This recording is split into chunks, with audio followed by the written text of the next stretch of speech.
guest today, and your name is Arlindo, and this is the Portuguese wine session, and we'll talk to this Portuguese expert about wine tasting of Portuguese, particular red wines. So my first question is, how long have you been in the wine industry? I've been in the wine business for about 8 years. 8 years, and in Portugal or in? Well, mostly in Canada. Canada. So what kind of, why do you like Portuguese wine as opposed to other? Because it's a market that is growing rapidly in North America, and the quality versus the price is really good, and they also have a lot of different grapes that don't exist anywhere else in the world, so it makes for very interesting wines where you don't have to basically look for the same thing over and over again. Right. They have different styles of wine. Okay.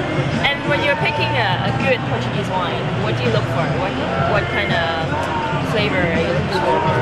Looking for smoothness, a nice equilibrium between sugar, alcohol and fresh herbs and acidity, and overall, something that it's pleasant either with food or without food, depending on the occasion. What region in Portugal would you prefer most? Actually, I shouldn't say anything because I import from all over the country. But it's a question of taste. It's like liking Burgundy in France or Bordeaux. The same thing in Portugal. It's not exactly the quality. It's more what region, what style of wines you like from the country. Okay. And you just poured me a red wine. Can you talk a bit? That's actually from the central part of Portugal.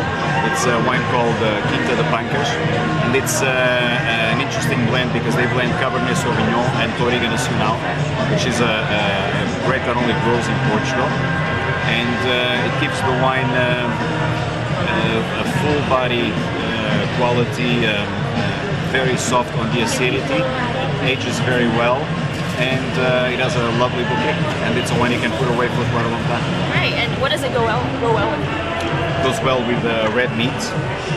It also goes well with cheeses after dinner, so you don't have to finish the bottle of wine with a dinner. You can wait until it's over and order a nice cheese plate. A multi-purpose red wine. And we just have a sip. Cheers. Enjoy it.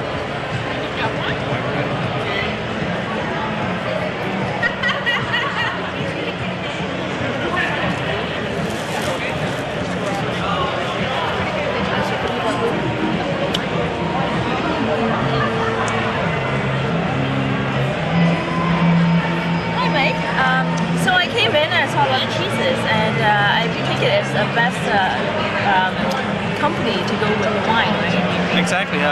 Balderson is actually Canada's oldest cheese factory. We've been making cheese cheddar cheese since 1881.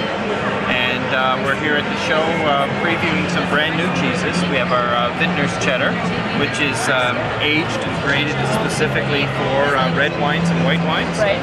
And we're also previewing smoked cheddar, which is brand new this year as well. And what would the smoked cheddar go with? What kind of wine?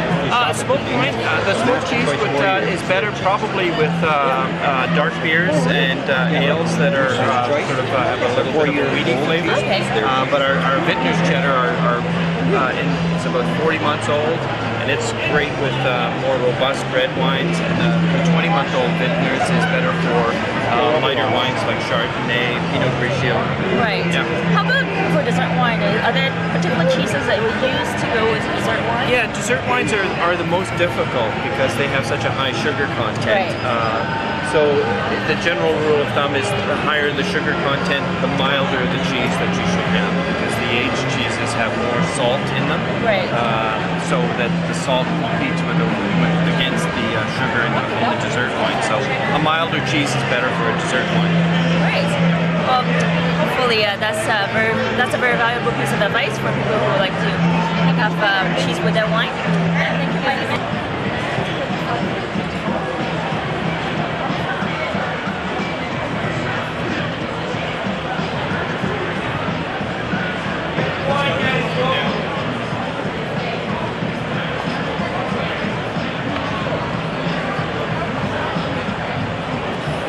I could eat this on a daily basis because I eat cheese daily. I don't know if I eat that. You have my own perfect recipe. Yeah. Yes. Right.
what? It's hypnotic.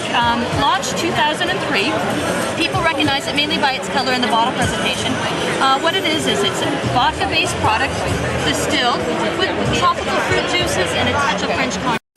What we've added at the Wine and Cheese Show today is it's called the Metro Martini, and we've added a little bit of white cranberry juice, and of course the perfect little martini glass. Great. And how long has this product just got launched? It did last year. We did it's now available in your LCBO stores here in Canada, and it launched in 2003. Right. And what does it go well with? Just after dinner drink? Pretty much anything. Ironically enough, we have a number of different markets. Because of the blue coloring, we're finding it's a perfect wedding gift. Something borrowed, something blue, also because of the presentation of the bottle. And it's one of those things that you can have by the pool in the summer. And the wonderful thing is it makes a perfect mix. If you add other products to it, it turns green. If you add other flavors to it, you get the perfect cocktail and or martini. One of the best party drink comes. Absolutely. There's Siobhan. Hey, how are you? I saw you back there.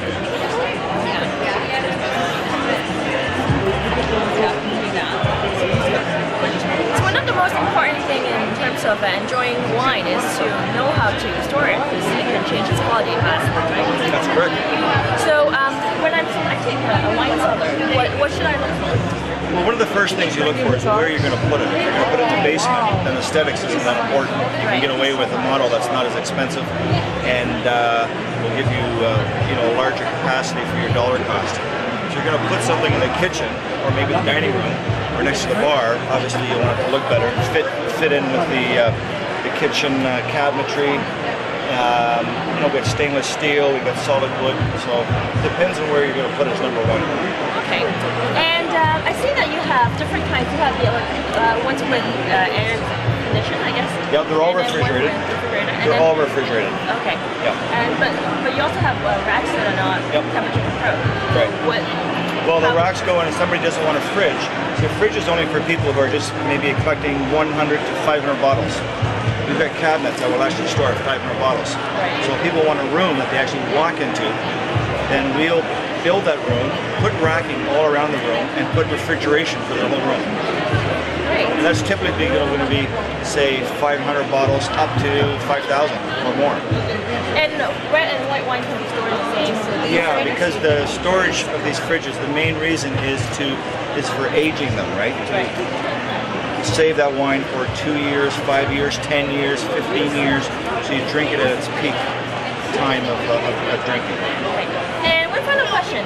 I know that there's a very different price point for these refrigerators. Then how do I get the best value out of it? Well, like the first question you asked me, that's why I said where you're going to put it. If you're going to put it in the basement, then I would use these lines that we have behind us called Vintage Keepers, because they are the best price and you get the best value for your dollar.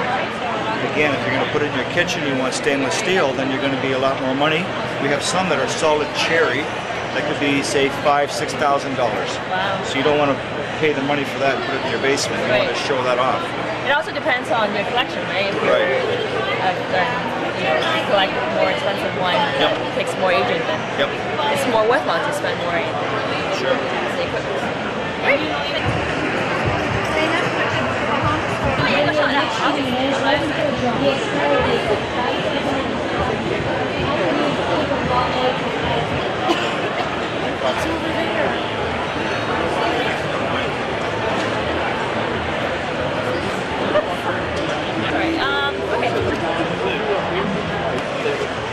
Well, since we're in Canada, obviously we cannot neglect the Niagara region.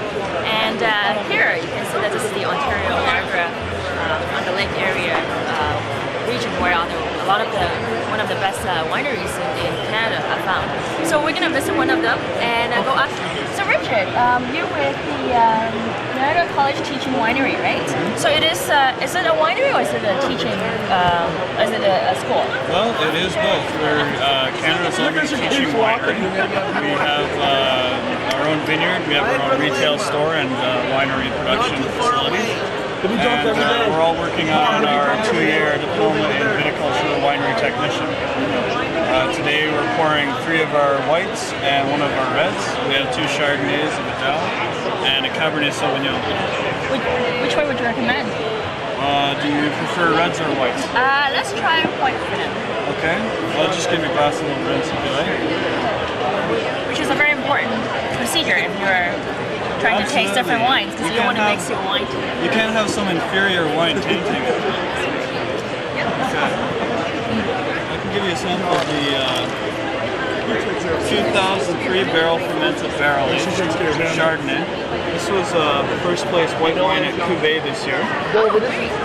It's also a bronze at the show here today. This is an award-winning wine. It's entirely produced in American oak. It's very strong oak characteristics, a lot of tropical fruit. Well, why don't you tell me what you think of it? It's very crisp, light, and refreshing. It'd probably go well with pasta, maybe? What would it go well with?